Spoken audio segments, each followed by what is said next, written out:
सतयुग में कौन से राम की होती थी भक्ति? क्या त्रेता युग से पहले कोई राम नहीं था? राम या फिर आदिराम, इनमें कौन है कितना समर्थ? वेदों से जानेंगे परमात्मा की पहचान। राम बनाम आदिराम। नमस्कार दर्शकों, पूरा हिंदू समाज श्री विष्णु जी के अवतार श्री राम को बड़े ही श्रद्धा के साथ मानता है और उन्हें पूर्ण भगवान मानकर पूजता है। देश विदेश से हर साल राम नवमी के मौके पर आने वाली तस्वीरें और श्री राम मंदिर अयोध्या में लगने वाली भीड़ इस बात की गवाही देती हैं कि हिंदू समाज में श्री राम के प्रति कितनी अधिक आस्था है। दर्शकों, राम भक्तों के लिए राम नवमी किसी पर्व से कम नहीं है, क्योंकि ऐसा माना जाता है कि भगवान राम का जन्म चैत्र मास की शुक्ल पक्ष की नवमी तिथि के दिन हुआ था, जो कि चैत्र मास की नवरात्रि के आखिरी दिन होता है। इसलिए राम भक्त इस दिन को श्री राम जन्मोत्सव के रूप में मनाते हैं और श्री विष्णु जी के अवतार श्री राम जी को सर्वशक्तिमान भगवान मानकर पूजते हैं। लेकिन कुछ ऐसे सवाल हैं जो श्री राम को लेकर लोगों के मन में अक्सर उठते हैं, जैसे कि क्या हिंदू धर्म गुरुओं सहित पूरे हिंदू समाज का श्री हरि विष्णु के अवतार श्री राम को पूर्ण परमात्मा मानना सही है? क्या त्रेता युग से पहले सतयुग में कोई राम नहीं था? इसके अलावा हम इस वीडियो में यह भी जानेंगे कि आदिराम अर्थात पुरातन परमात्मा यानी सृष्टि रचनहार परमात्मा कौन है तथा राम व आदिराम में क्या अंतर है। तो चलिए आज के इस वीडियो में विस्तार से इस बात की जांच अपने पवित्र सदग्रंथों से करते हैं। दर्शकों, हम सभी जानते हैं कि पवित्र चारों वेदों ऋग्वेद, यजुर्वेद, सामवेद, अथर्ववेद में परमात्मा की पहचान के साथ साथ परमात्मा की लीलाओं का वर्णन है। तो हम अपने इस वीडियो में इन्हीं चारों वेद से पुरातन परमात्मा अर्थात आदिराम, जो कि सृष्टि की उत्पत्ति करने से पूर्व विद्यमान था, यानी जिसने सर्व सृष्टि को बनाया, के विषय में जानेंगे। तो आप वीडियो को दिल थामकर अंत तक अवश्य देखिए, जिससे आप स्वयं निर्णय कर सकते हैं राम और आदिराम में कौन समर्थ है। दर्शकों, हम सभी जानते हैं कि नारद मुनि के श्रापवश श्री विष्णु जी ही त्रेता युग में अयोध्या के राजा दशरथ के यहाँ माता कौशल्या के गर्भ से जन्म लिए थे और युवा होते ही सीता जी के साथ उनका विवाह हुआ और विवाह के बाद 14 वर्ष का वनवास हुआ, जहां से रावण ने माता सीता का अपहरण किया और फिर रावण की कैद से माता सीता को छुड़वा कर लाने के बाद श्री राम ने एक धोबी के व्यंग्य के कारण सीता जी को घर से निकाल दिया, यानी श्री राम कहीं और, माता सीता कहीं और। जब अपने ही पुत्र लवकुश से युद्ध में श्री राम जी पराजित हो गए तो अंत में उन्होंने सरयू नदी में जल समाधि लेकर अपने प्राण त्यागे थे।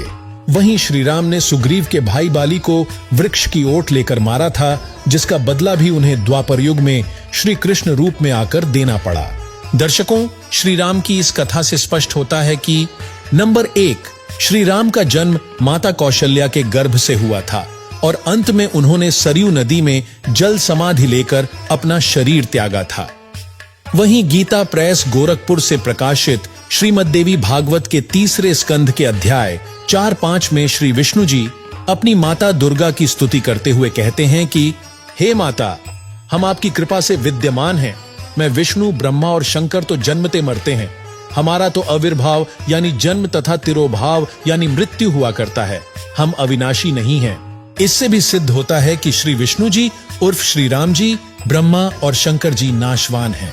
जबकि ऋग्वेद मंडल 9 सूक्त 93 मंत्र 2, ऋग्वेद मंडल 10 सूक्त 4 मंत्र 3, यजुर्वेद अध्याय 40 मंत्र 8, ऋग्वेद मंडल 9 सूक्त 94 मंत्र 3 में लिखा है कि कबीरदेव अर्थात परमेश्वर कबीर जी प्रत्येक युग में एक शिशु की लीला करता है और जब वह इस पृथ्वी पर आता है तो उसका जन्म मां के गर्भ से नहीं होता, बल्कि वह सशरीर प्रकट होता है और सशरीर अपने निज लोक को चला जाता है, अर्थात वह जन्मता व मरता नहीं है, यानी वह परमात्मा अविनाशी होता है तथा उसका शरीर नाड़ी तंत्र के जोड़ जुगाड़ से नहीं बना होता।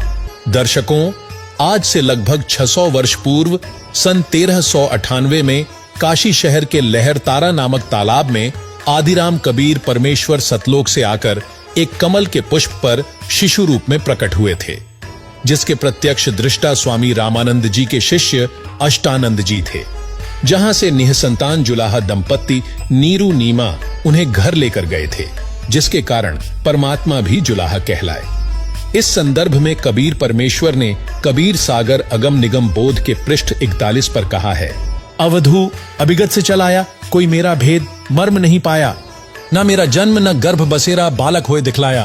काशी नगर जल कमल पर डेरा, तहां जुलाहे ने पाया। माता पिता मेरे कछु नहीं, ना मेरे घर दासी। जुल्हा को सुत आन कहाया, जगत करे मेरी हांसी। 5 तत्व का धड़ नहीं मेरा, जानू ज्ञान अपारा।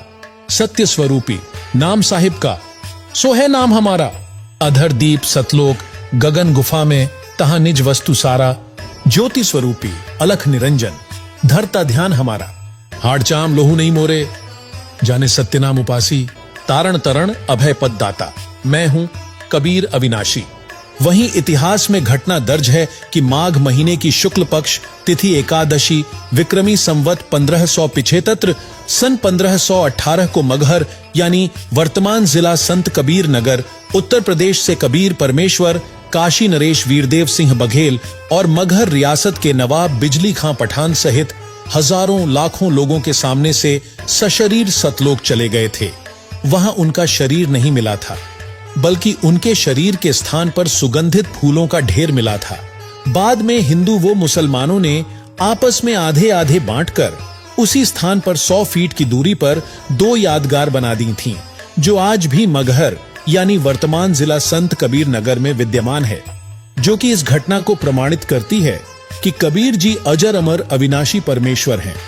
इसी घटना का प्रमाण संत गरीबदास जी ने भी दिया है। गरीब अनंत कोटि ब्रह्मांड में बंदी छोड़ कहा है, सो तो एक कबीर हैं, जननी जन्या न माए। फूल मिले कफन के नीचे, पाया नहीं शरीर। ऐसे समर्थ थे सतगुरु सत कबीर।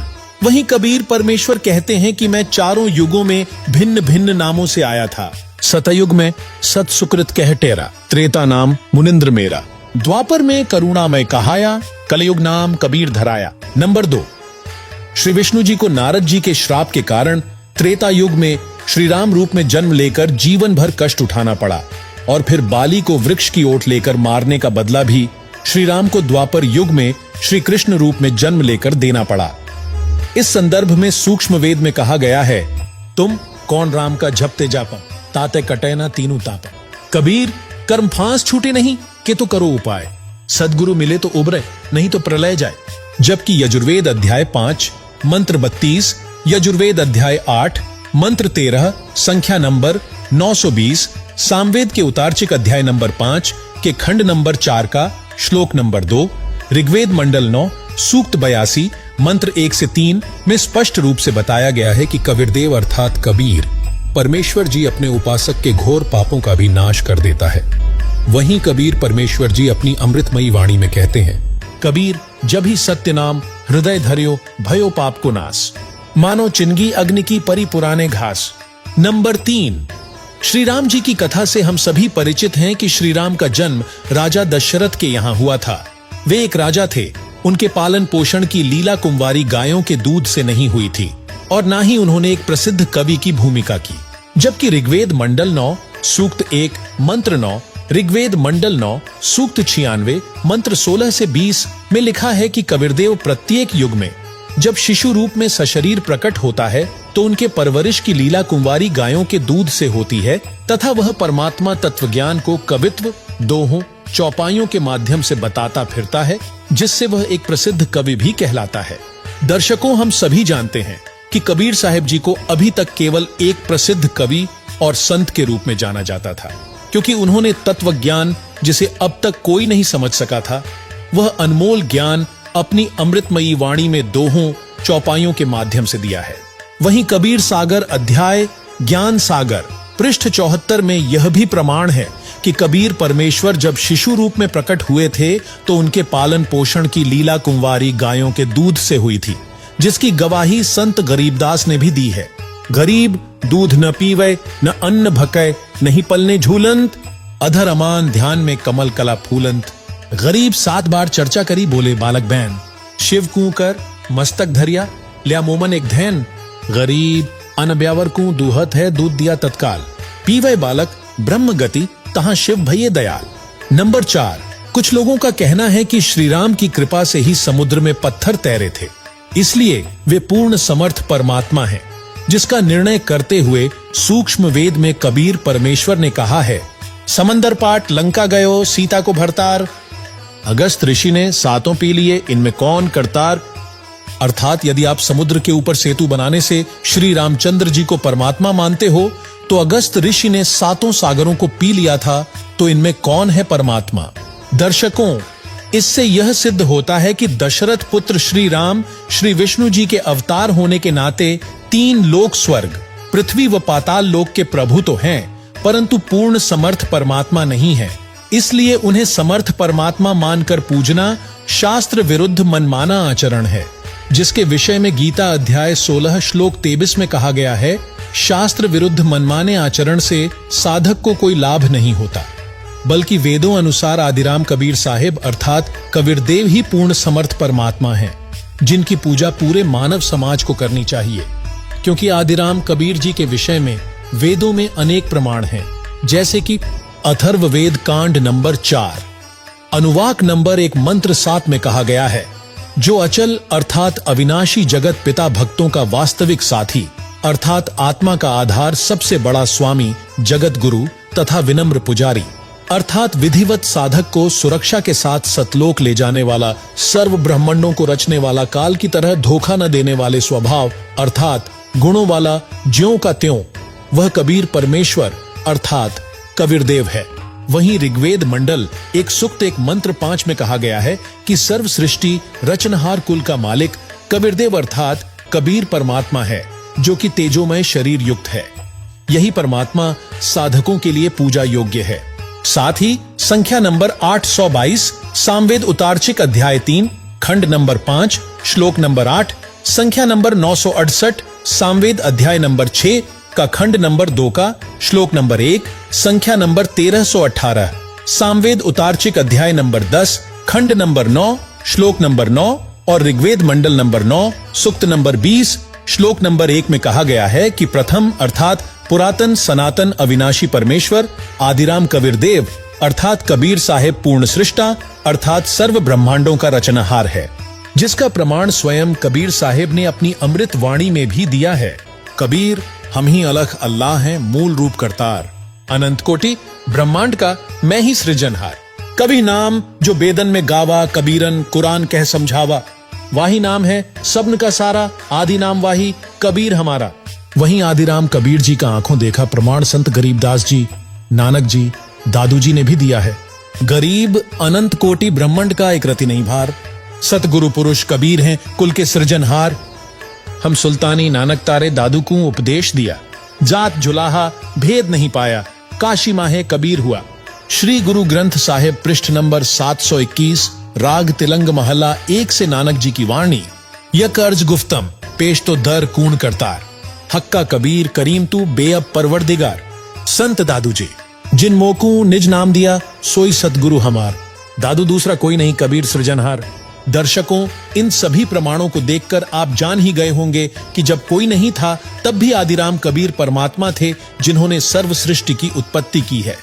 इससे यह भी सिद्ध होता है कि श्री राम, ब्रह्मा, विष्णु, शिव आदि से भी पहले आदिराम कबीर जी मौजूद थे, जिनकी भक्ति साधक किया करते थे। इसलिए आप सभी से निवेदन है कि वेदों अनुसार आदिराम कबीर जी की भक्ति जानने के लिए प्रतिदिन संत रामपाल जी महाराज के सत्संगों को संत रामपाल जी महाराज YouTube चैनल पर देखें, या संत रामपाल जी महाराज ऐप से पवित्र पुस्तक हिंदू साहिबान नहीं समझे गीता वेद पुराण को निशुल्क डाउनलोड करके पढ़े। धन्यवाद।